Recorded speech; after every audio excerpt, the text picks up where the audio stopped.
Next up is the session, Repositioning for Impact, a recruiter's lens on career progression. Hi everyone, I hope you're doing well. Welcome to BTF 2025. I hope you can hear me well. This is my first time using this headphones thing, so I'm hoping everything picks up beautifully. And welcome to our session. So I am Arsema Fessehazion, the founder and CEO of Black Recruiters Network. We are a community network of Black professionals in recruitment and talent acquisition. And alongside that, I'm also a tech recruiter operating in the Python and tech space, supporting startups and scale-ups build out their engineering and data teams. So with me today, we have our lovely panelists. They are members of the Black Recruiters Network, and I'll let them introduce themselves. So I'll start with Dominic here next to me. Dom? Hi, morning everyone. My name's Dominic. I'm a recruiter, been in the business for almost 13 years now. I work at a company called DigitalOcean. It's a cloud infrastructure business, a global company. My background really has been a mix of agency and also in-house, so hopefully I can give people information that's helpful to them no matter where they are in their journey. Morning everyone, my name's Ben. I've been in recruitment for 8 years now, probably 7 years too long. But yeah, I'm here today to give you a bit of an insight into how you can progress your career essentially. In terms of my background, I was agency for 7 years, supported a lot of the kind of SMBs, enterprise and scale-up companies, predominantly doing tech, but I've also recently done sales and marketing as well, so I can give you a bit of an overview on a more generic standpoint. Perfect, thank you guys. So just a quick fun fact, this is actually our third time doing a BTF stage. Back in 2023, we did this conversation from the lens of kind of getting into tech, and then 2024 was about navigating tech. And this year, we want to talk about career progression, what it takes and what it looks like from our perspective when people are coming in and looking for those mid-level, senior-level roles, and how we assess it. So to start with, what I wanted to touch on from both of you is, you know, from company to company, it can kind of vary what a mid-level or senior role sort of looks like. So I wanted to say, ask you guys, what's your, I guess, definition? What do you look for when we're talking about senior hires? So I'll take the question first from the mid-level and then also the transition to senior. So normally when I'm looking for someone mid-level, we're hiring for potential. So do you have the fundamentals, the knowledge, just to kind of get your foot in the door and understand the role? We expect people to be led by more senior people, need instruction. But what we're really hiring for is the soft skills. Are you very curious? Are you willing to learn? Are you collaborative and communicative with the rest of your team and potentially other people outside of your team? As long as you have those sorts of soft qualities, it's really easy to teach people. I think technology changes, and what we want is people who are adaptable and who can grow with the business and be flexible with the business needs.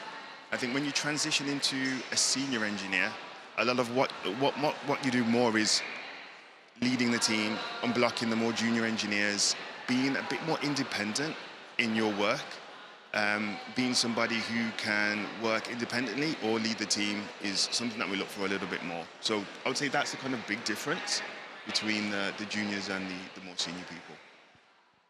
Yeah, I think to echo on that point, when it comes to years of experience, typically that's like the main metric that we'll look at.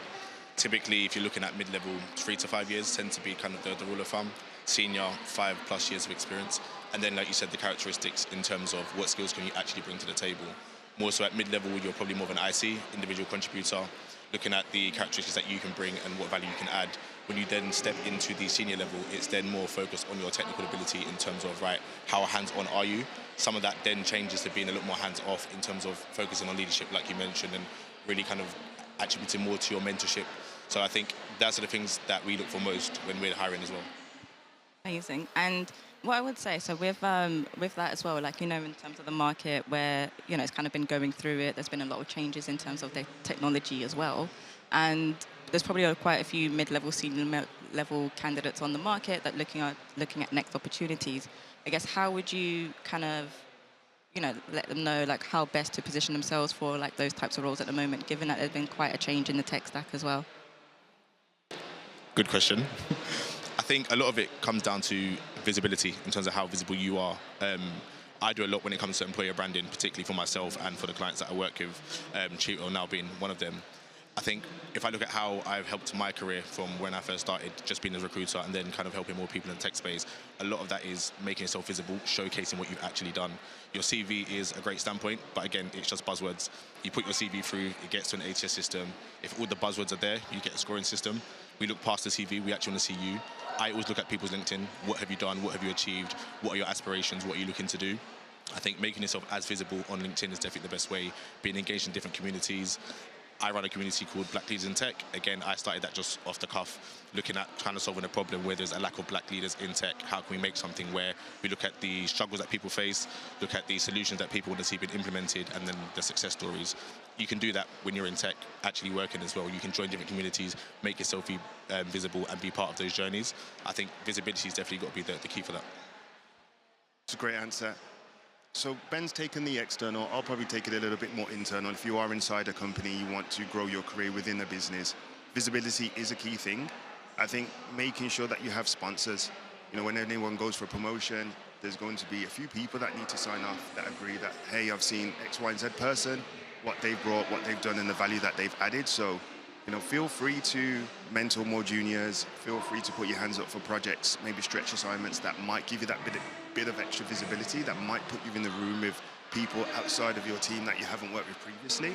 I think always look for the impact, the value, tie your actions and activities back to how is this going to help the customers, how is it going to impact the business in a positive way, and make sure that you're working with any leaders and any sponsors that you have to make sure that those things are aligned to business goals.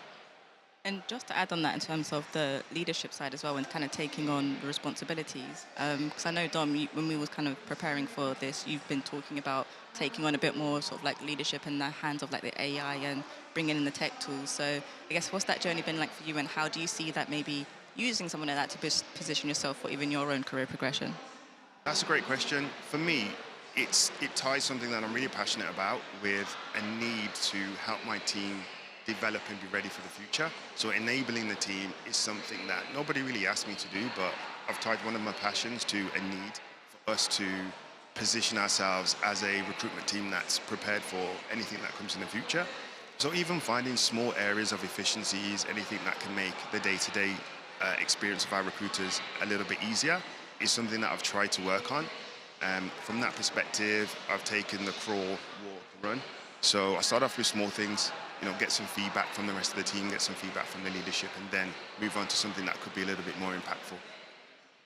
And Ben, from your side with the BLIT community, the Black Leaders in Tech, I guess what has been some of the takeaways as some of their challenges, and like how have you and the team been supporting them in kind of navigating that as well?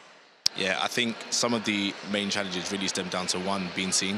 I think a lot of roles that you get to at leadership level is based on who you know, not necessarily what you know, who can kind of give you the avenue to get in.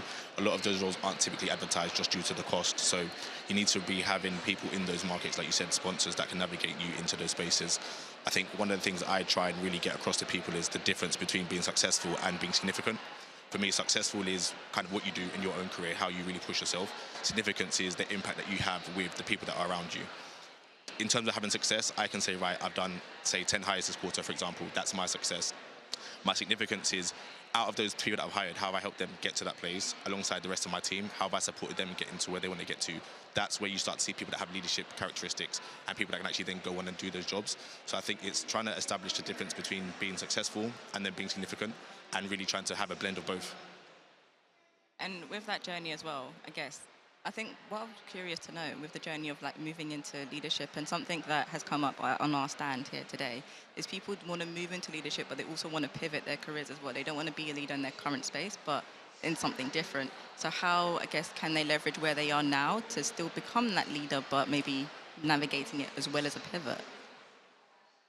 So I think any leadership qualities, they tend to have overlap between roles. I think when you're being a leader, when I'm assessing anyone who's a leader, I'm looking for the impact they can make on the team, how they can enable their team, how they can understand the domain, but also, you know, again, link the business goals to what the team's doing and make sure they're helping people grow. Are they good people leaders? Are they supporting their team from a personal and professional perspective? So I think all of those things are transferable.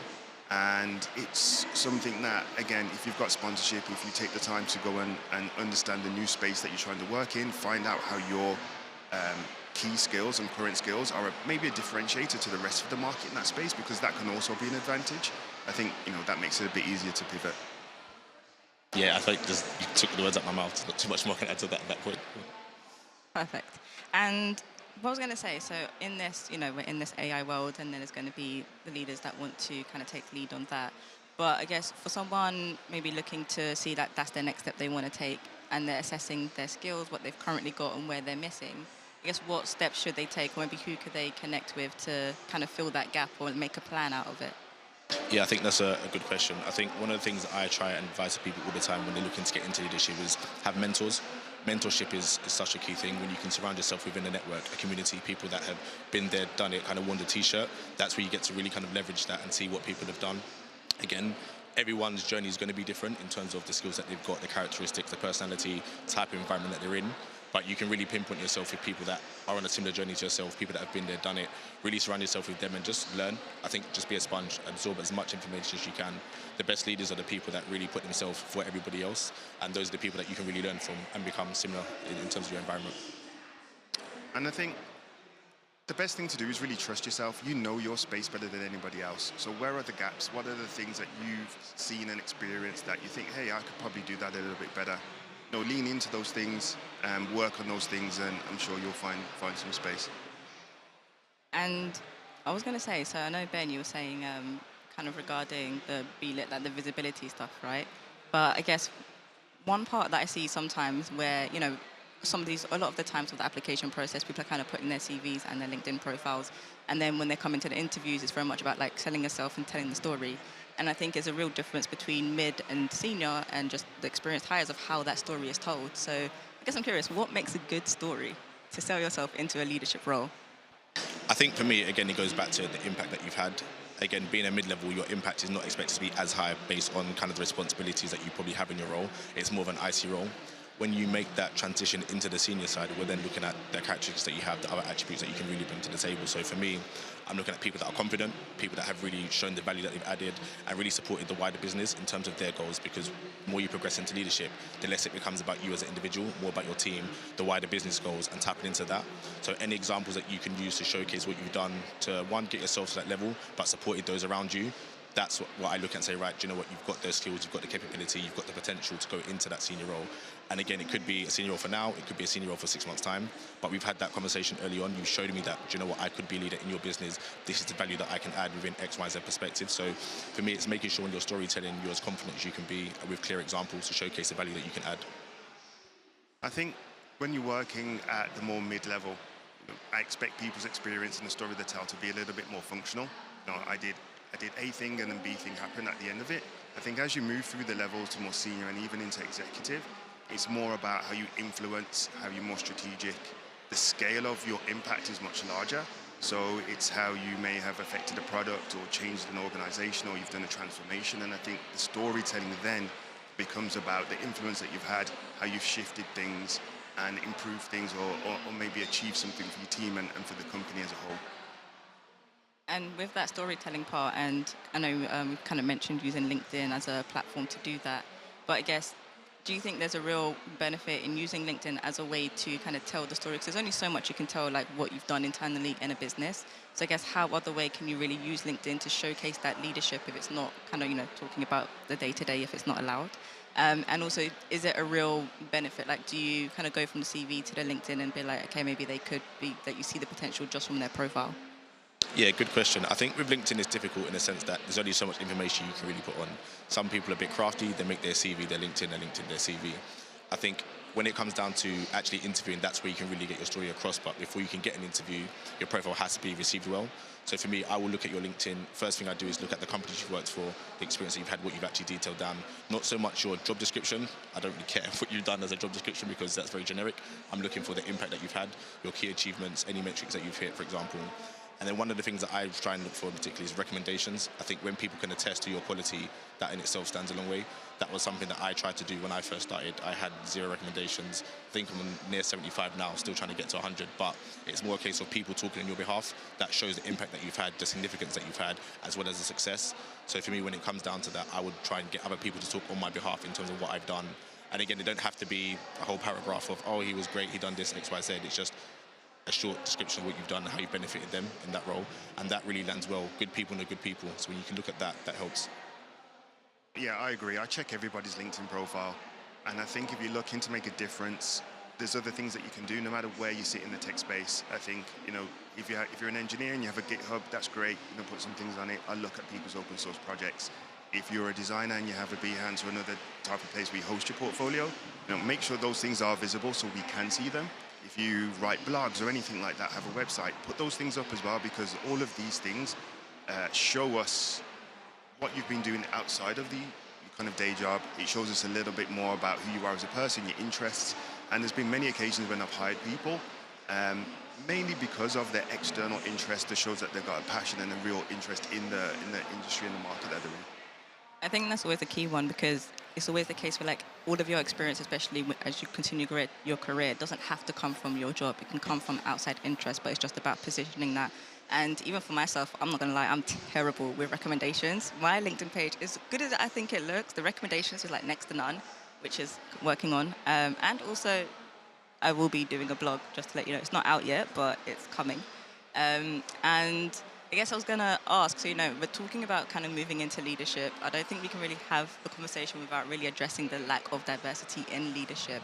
And I think many people are always wondering, what the biases are, what are they going to be facing, or what, even just maybe thinking about it for themselves. But I guess, maybe from what you guys have seen and from your experience, what sort of challenges do you tend to see people have at leadership? How have they overcame it, and just general maybe insights and advice as well? Yeah, I think the first one comes down to visibility. When you don't see enough people that look like you or have a similar background in those positions, you start to question if they actually exist. Can I actually get into those spaces? So a lot of it is putting yourself in positions where you can have access to those roles. Again, that was one of the reasons why we set up the BLIT community, essentially to make sure that as a network, as a organization, we can provide a space where we have people that are in those positions already that can give back to that community. People that are aspiring to be in those positions have someone that they can go to as a mentor, so to say, and be able to just network and share different resources. I think that part is so key. When you don't have access to that kind of person or those kind of people, that's when it becomes really difficult, because you're basically just searching through LinkedIn and trying to see what jobs come up, but you have no way of actually getting in. If you haven't had leadership capabilities before or responsibilities, you're at a loss already. So it's really trying to put yourself with those people that have had that experience, learn from what they've done, and then be able to transition that in your role to get there. I think when you look at where people are now in their career and where they want to get to, a lot of people particularly have strong dreams and aspirations, but they don't know how to quite articulate that to get to that point of, right, I actually deserve to be in this role. A lot of people sell themselves short based on the job description. You don't have to tick every single box. That's what potential is for. You will tick some of the boxes and the rest you'll start to progress in, but you need to showcase the potential that you do have, as well as the skills that you can bring to the table in terms of added value. That's a great answer. I completely agree with it. I haven't got much more to add. I think networking is super important. Make sure that you are visible. Make sure that you know people or get to know people who are in the rooms that you want to be in. Find yourself sponsors, find yourself allies, and also make sure that you're going into areas where you actually can add value, or you can see a space where your uniqueness can add value. I think that's another thing as well, making sure that you're positioning yourself in the right place. Just a bit of a rogue sidestep question, which we didn't actually prepare for, but as we are in this space and we are in a tech conference, and you mentioned networking, I guess from maybe your own experience, what is actually good networking in terms of making a connection but taking it forward? I think that's a great question. I think there's no right or wrong way to network. I think everyone has a different level of comfort in terms of approaching people that haven't met, but I think it's always best to have a clear idea of who you are, what it is that you bring, and also what it is that you're looking for. Not every person that you meet will be a connection, that's great, but there's no wasted time spent with anyone, that's my opinion.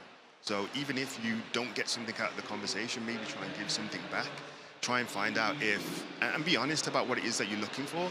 I think sometimes it's, in our space, it can be really common for us to kind of shrink ourselves and not be really bold and clear about what it is that you're looking for, because if that person can't help you, maybe they know someone who can. So try and add value, try and give something, even if you're not going to get it, and be clear about what it is that you're looking for. Yeah, completely agree. I think my rule is very simple. If you don't ask, you don't get.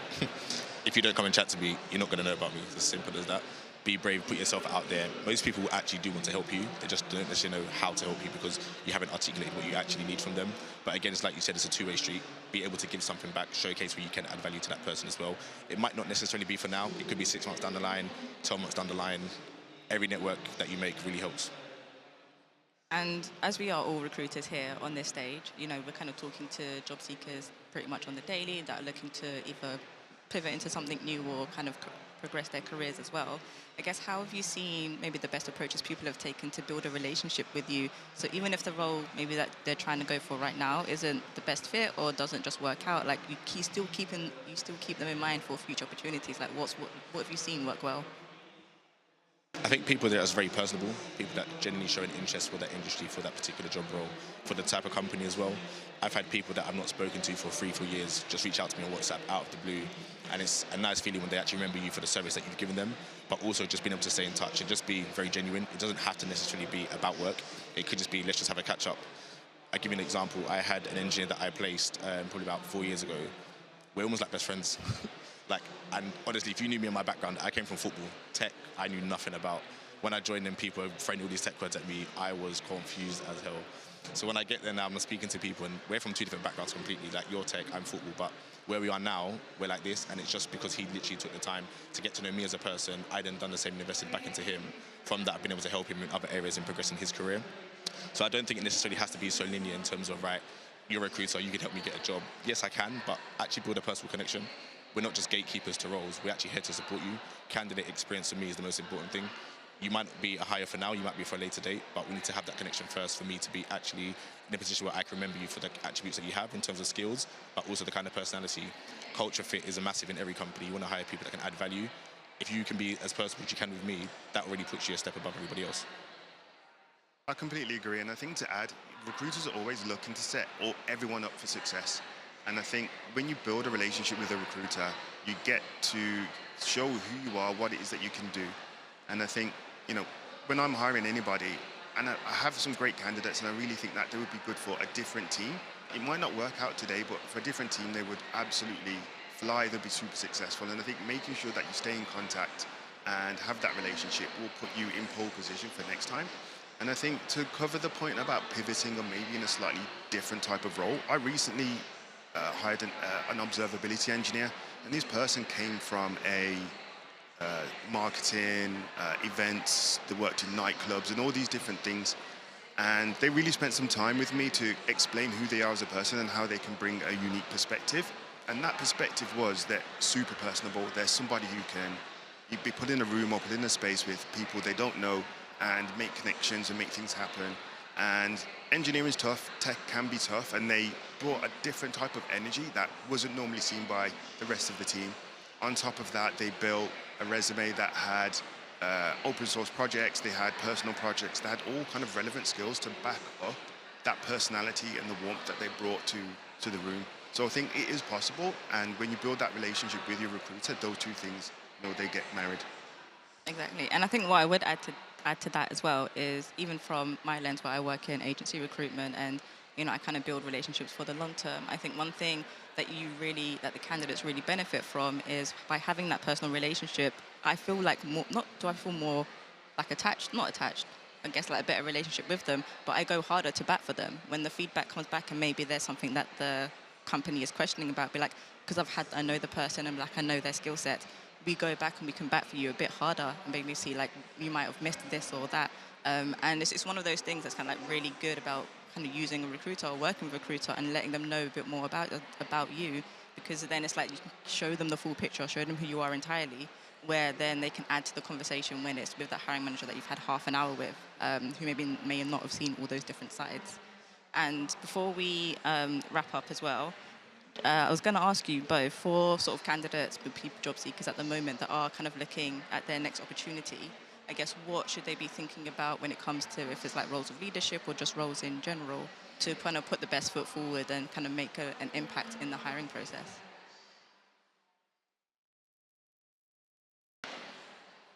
So I think the main thing is to really just show your work. I think that's the best thing. Show your work and show yourself. Show your impact, the things that you've done, the things that you're interested in, and spend time crafting that story.